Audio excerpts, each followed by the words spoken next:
I was bullied through like the internet and text messages.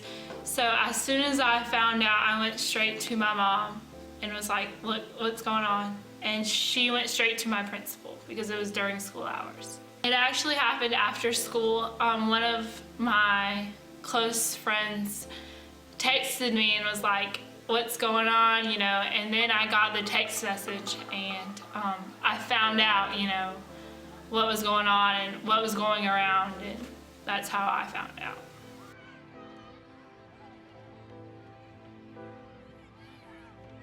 I missed a couple of days of school, like more than a couple of days. I missed a lot of days of school because I didn't want to go to school because it wasn't fun for me anymore. So my grades started going down slowly. I found out very quickly that I only have one real friend. The rest of the people I thought were my friends took part, and they sent the text messages around and they laughed at me. So I lost a lot of people.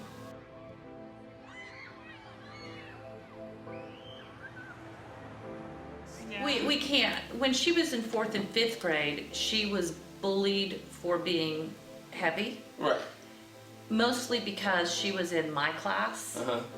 And so she was the teacher's kid, and it made her a target. If the students were upset with me, they took it out on her, and they took it out on her by making fun of her weight. I actually had a girl, I got a referral because there was a girl, the first year we had uniforms and we have to tuck in our shirts. Well, there was like this little piece that was sticking out, and the girl goes, "You need to tuck in your shirt," and starts poking out my side. Well, I took her hand and I pushed her, and I got my first referral from my mom because she was picking on me, and I don't know. They knew I'd get Who's that? my parents. Your parents, okay, so your parents knew. Yeah, they knew it was As gonna a happen. parent, I teach my children to solve things peacefully. Mm-hmm. But as a parent, I also understand that a child can only be pushed so far. And when it's not being dealt with at an administrative level, eventually my child's going to reach her limit. Right. And so we teach our children to resolve it peacefully. But I also tell them, if it resorts to the fact that you have to defend yourself, know you're going home for 3 days. You're going to be suspended. But also know that I support you, because in life sometimes we do have to stand up for ourselves. And when we have exhausted every other avenue, there comes a point that I understand you've had enough. And this was only in the case of extreme bullying. Right. And some of the bullying in 4th and 5th grade was through her being ostracized. They may not be saying anything to her, but they don't want to be her friend. Right. And they're telling other students not to be Right. her friend. Like there was a I Hate Lizzie club. I Hate Lizzie club. Like they'd sit at a lunch. They sit at the lunch table. There's like I'd sit down here and they'd sit down here, and a whole like half the class would be in that club. And this was something that all the kids knew. That if you sat at this table, then you are part of the I Hate Lizzie club. wow. So when I say that I don't condone my child putting her hands on another child, Right. I also know that she had had as much as she could take. And I actually had decided that we were going to homeschool her.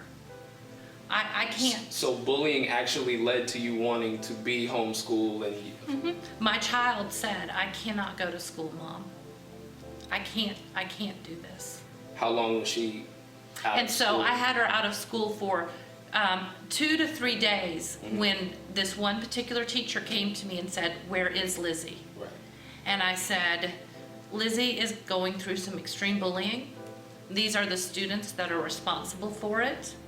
And I named them by name. And I said, "I'm afraid I'm going to lose my child. I'm going to lose my child. I'm going to lose my child."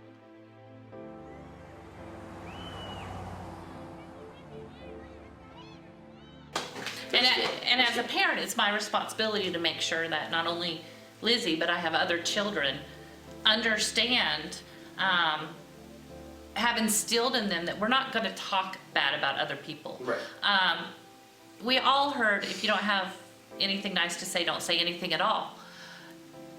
That was never real to me until my child was bullied. And so as a parent now, I don't want people talking bad about my child. Right. So when she comes home and she has something bad to say about someone else, it's one thing for us to have dialogue. Right. But even when she comes to me and wants to talk bad about another child, we really have to have, as a parent, I have to ask questions like, why do you feel this way? And what did this child do to you? And to open up that dialogue, because she needs to see that talking negatively about other people is the same as what happened to her. It's just on another scale. And so, and then as an adult, I have to hold my own self accountable. Of course. And the words that I say about other people. Of course. And It's a cycle. the text message that went to 200 students started with one. It started with one person texting one person who then forwarded it to another.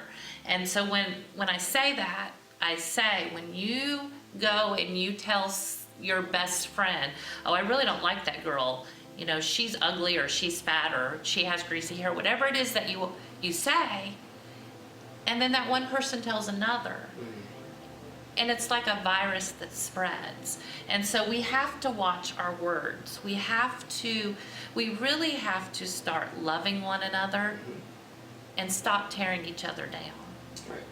And that's across the board. And I try to, as an adult, model that, and as a parent, instill that in my children.